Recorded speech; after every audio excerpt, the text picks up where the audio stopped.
So, kain tayo. Pordoy, hello. Minsan naiiyak na lang ako dahil dito, lungkot. Ako lang mag-isa. Mas maganda pa rin yung may kasama ka, di ba?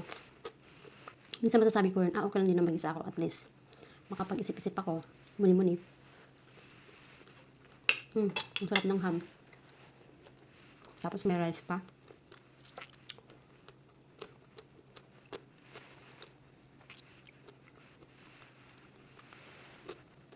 Kasi pag nandito yung asawa ko, hindi ako alam mo yun, yung sa rice nga, kasi nga, sasabihin niya agad na, puro ka ganyan, hindi yan healthy, ganyan. Kaya hindi na ako makapag-uno ng rice. Kaya nagluluto na ako pag wala siya.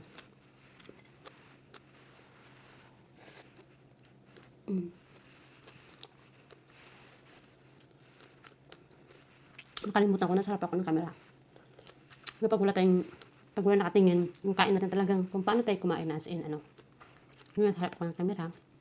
So, wala akong serving spoon, no, kasi ako din makakain ito, eh.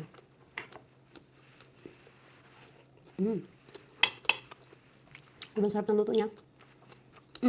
Nga pala yung asawa ko, masarap magluto.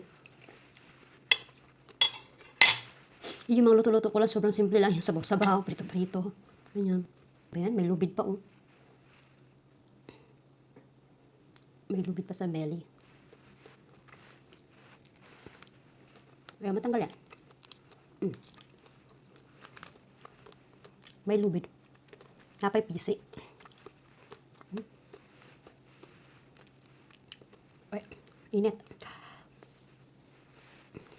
Init pa siya, mga kapurdoy. Okay. Lubid. Ay, lubid. Tali. Sorry, ha. Tali. May tali pa. Ayun na, tali niya. May tali pa. Minsan, no, kahit ano tayo, pero narurong grammar tayo, kahit Tagalog lang. Paano kaya pag mag-English na tayo? So, wala talagang perfect. Kasi minsan yung asawa ko, isa din yan eh. Lagi na ako inaano na, mali yung ano mo, mali yung yan. Sabi ko, basta ako, kung nasa puso ko, tsaka sa utak ko, kung anong gusto kong sabihin, sabihin ko yan. Wala naman talagang perfecto eh. So, okay lang din na i-correct niya tayo.